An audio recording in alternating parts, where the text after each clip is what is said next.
I remember the day I spent every last dollar I had, $180,000, on that abandoned dairy farm by the lake, thinking, this is it, David. This is your clean slate. It was going to be my fresh start, my quiet escape after everything went south back in the city. But 10 days later, I drove back only to find 3 identical, menacing black SUVs blocking my driveway, and 5 men in full tactical gear, the kind of uniform you see in action movies, ordering me off what they very confidently called federal property. My heart hammered because the guy in charge, a stern-looking man I'd soon know as Victor Stone, refused to show a single badge or piece of official paperwork, just flashed this cold, unsettling smile and muttered something about the whole operation being highly classified. That's when the first cold thread of real panic started to wind through my chest, realizing something was terribly, fundamentally wrong, and that I hadn't just bought a farm, I'd bought a war. The old dirt road to Havenwood Dairy was 2 miles of winding gravel off the main highway, and it felt like it led straight back to the problems I thought I'd left behind. I'd only driven it twice before, once to see the place, once to close the deal, and now, coming back after finalizing all the financing and ordering my first herd of Holstein cows, I was overwhelmed by that strange, sick-in-the-stomach mixture of excitement and utter terror that comes with betting your entire future on 80 acres of totally neglected land.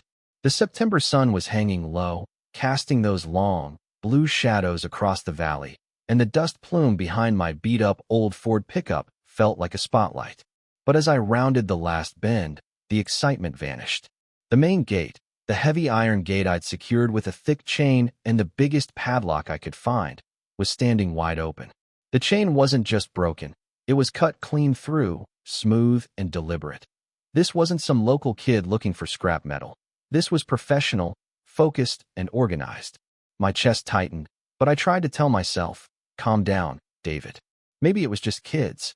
But the tracks in the dirt, deep ruts from multiple, heavy vehicles, told a different, darker story. I rolled forward, scanning the property slowly. The old, rusted dairy processing cabin was on my left, the beautiful old barn stretching along the hillside, and then I saw them. 3 black Chevy Suburbans, identical, spotless despite the road, parked right in front of the main storage building. 5 men, all in matching black tactical pants and dark polo shirts, utility belts, holstered sidearms, earpieces. This wasn't a break-in. This was a military-style occupation. I parked about 40 feet away and climbed out, making sure my hands were visible, trying desperately to keep my voice from trembling. Victor, the big guy with the tightly trimmed gray beard, walked toward me with the kind of casual, lethal confidence that absolutely screams, I have done this before. You need to turn around, he said, the voice flat, devoid of warmth. This area is strictly restricted. I blinked, the confusion warring with a slow burn of anger. Restricted? I'm David Ashton, and I own this land. His expression didn't shift an inch. Sir, I'm going to need you to leave immediately. This is a federal site under active investigation by the National Resource Protection Division. Federal. The word just hung there, heavy and meaningless. I looked past him at the men, at the SUVs that had no government plates, at the faint logo on their shirts, something called Guardian Group. I had never heard of the National Resource Protection Division. I tried to keep my voice level, tapping into that old professional calmness I'd used as a structural engineer dealing with sketchy contractors. What federal agency? I'd like to see your badge and the federal order authorizing your presence on my deeded property. For just a second, a flicker crossed his face, not fear, but pure, calculated annoyance. This is a classified operation, Mr. Ashton. I am not at liberty to discuss details. He spoke the words too smoothly, like he recited them every morning in the mirror. I raised my phone slowly to snap a picture of the SUVs, just anything. No recording, Victor barked, stepping forward. This is federal property. Recording is prohibited. Behind him, 2 other men stopped moving, their hands drifting instinctively toward their holsters. One spoke into his radio. We have a trespasser requesting authorization for detention. My pulse was hammering in my ears. Part of me, the part that had gotten me fired for refusing to sign off on a corrupt building project years ago, wanted to stand my ground and call the real FBI right there. But the wiser, survival part recognized the danger. These men had guns, They had coordination, they had a script, and I was alone 2 miles from the nearest road with zero witnesses. I took a step back toward my truck. "I'm calling my lawyer," I said, maybe a little louder than I meant to. "And I'm calling the state police. You better have those badges ready." Victor's expression remained flat, almost bored. "You do that, sir.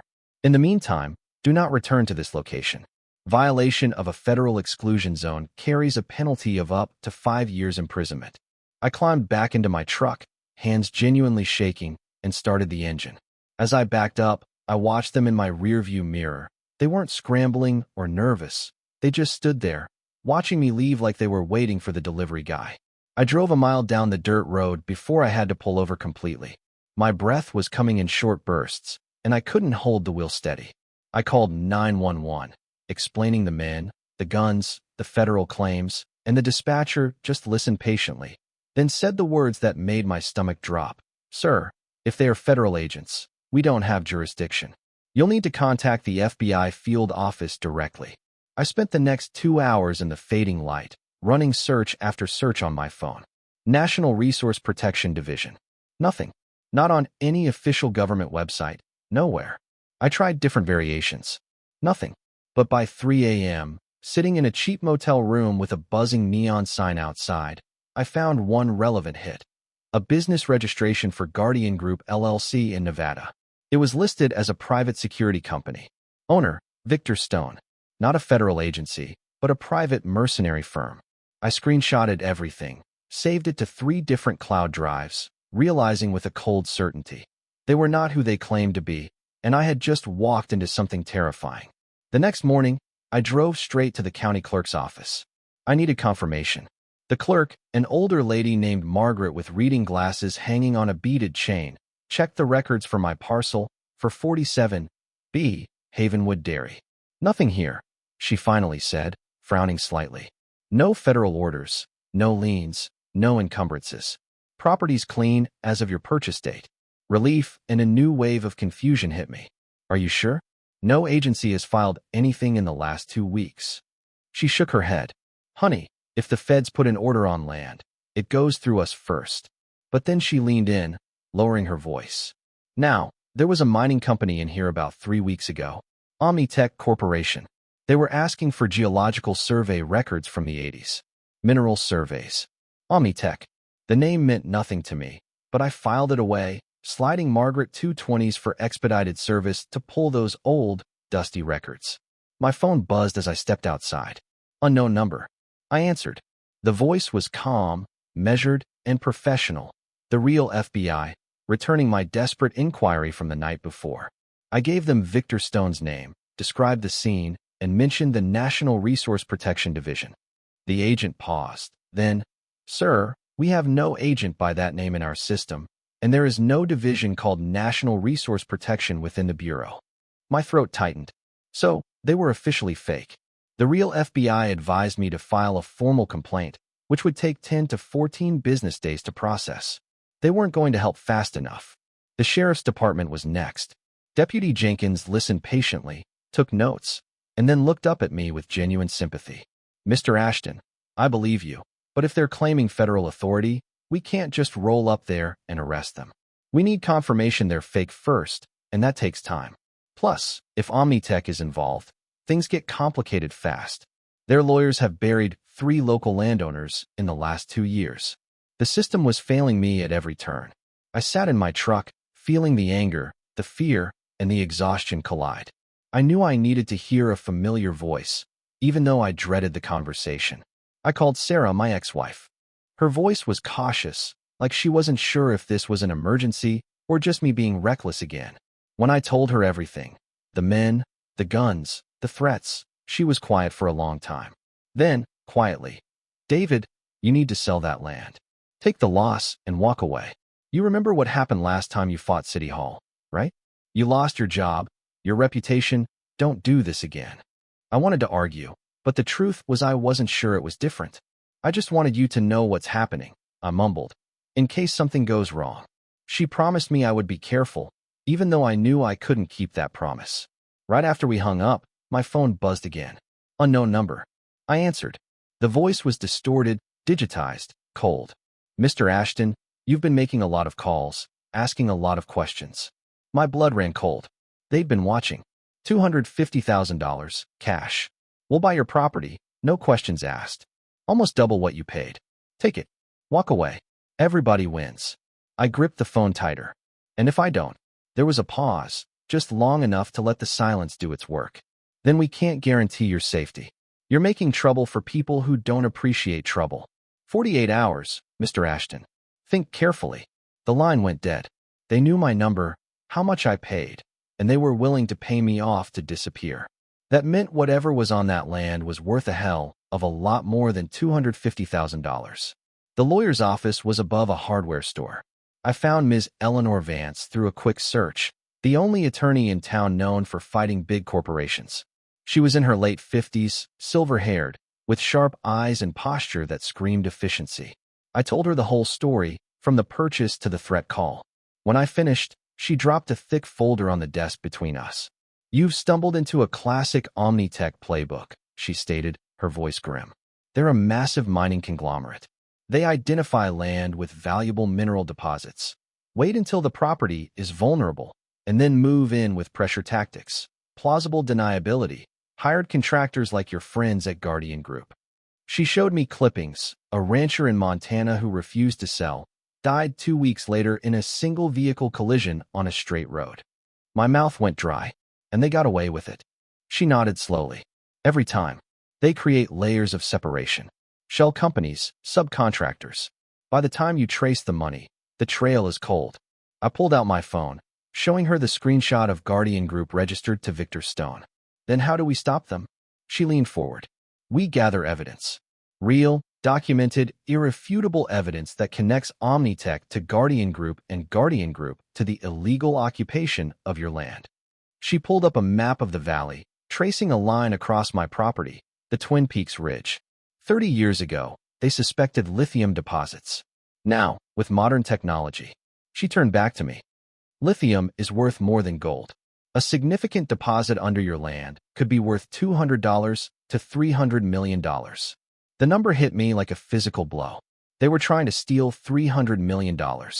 Her plan was twofold: file an emergency motion for a temporary restraining order and gather evidence with the help of an investigative journalist she knew, Marcus Thorne, who had tracked Omnitech for years. "Don't go back to that property alone," she warned. "Don't take unnecessary risks." I agreed to meet Marcus the next morning. I switched motels that night, driving 15 miles out, paying cash. But past midnight, the unknown number rang again. "Mr. Ashton, you had a productive day. Talked to a lawyer, made some calls. Very enterprising." My blood ran cold. They'd been watching the whole time. $250,000. That's our final offer. After tomorrow night, the offer expires, and we move to more assertive measures. "Accidents happen, Mr. Ashton." They were telling me, clearly, that I was next if I didn't comply. I couldn't call the police. I couldn't call the FBI. I was alone. I thought about the lawsuit that had cost me my job 2 years ago. I'd refused to sign off on a dangerously built structure, and they destroyed my life for it. Here I was again. Same fight, different enemy. But this time, the stakes were my life. I thought about Sarah's words, "You have to save yourself." But then I opened my laptop and pulled up an email I'd barely glanced at in the chaos. The results from the routine soil and water samples I'd taken before Victor arrived. I read the technical language. Lithium carbonate concentration in soil, 1,400 parts per million. Unusually high. Potential commercial deposit. The math was staggering. I was sitting on roughly 18,000 tons of lithium carbonate equivalent. $300 million. No wonder they wanted the land. No wonder they were willing to kill. It wasn't about the lithium, though. It was about what happens if I let them win. If I walked away, the next person they targeted wouldn't even get the option to sell. I met Marcus Thorne, the journalist, at a diner the next morning. He had the tired eyes of a man who spent too much time staring at screens. I told him everything. He confirmed the pattern, the shell companies, the intimidation. "The only way to stop them," he said, closing his laptop and looking at me seriously, "is to get proof. Irrefutable proof that connects Omnitech to Guardian Group, and Guardian Group to the threats against you. And the only way to do that is to go back to your property, at night, when they think you won't." He gave me a list: body cameras with cloud backup, voice-activated recorders, a small drone with night vision, all paid for with cash, constantly switching motels. I would trespass on my own land to get the evidence. If they catch you, he warned, ditch the cameras immediately. Even if it means you get hurt, you can't let them get the footage. I spent the next 2 days preparing, buying the gear, checking my backup uploads. 48 hours had passed. It was 2:30 in the morning. The air was cold, the moon barely a sliver. I parked a mile and a half away and started walking. I was about to sneak past armed men who had threatened my life to record evidence that could send them to prison, and I felt the full, insane weight of it. If I didn't make it out, at least the evidence would. I launched the drone.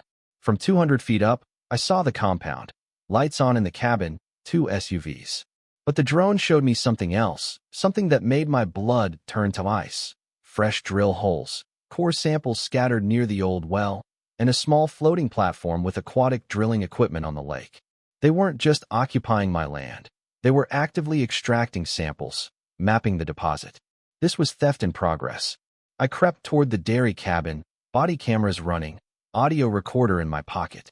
Voices drifted through a broken window, clear enough to make out words. 2 more days, a younger man said. If he doesn't sign by Friday, we move to phase 2. Then a cold, precise female voice, the voice of authority. I don't care what you like, Mr. Stone. We have investors waiting. The geological surveys confirm 18,000 tons of lithium carbonate equivalent under this property and the lake bed. That's $280 million in extractable value. If Ashton won't sell, we make him disappear. Same as Montana. My entire body went rigid. I knew that voice wasn't Victor Stone, but someone higher up. I pulled out my phone, angled it toward the window, and took 6 photos. I saw a woman in a dark business suit, blonde hair cut short, her face partially visible. Then, footsteps behind me. Close. I spun around and saw one of Victor's crew, flashlight in hand.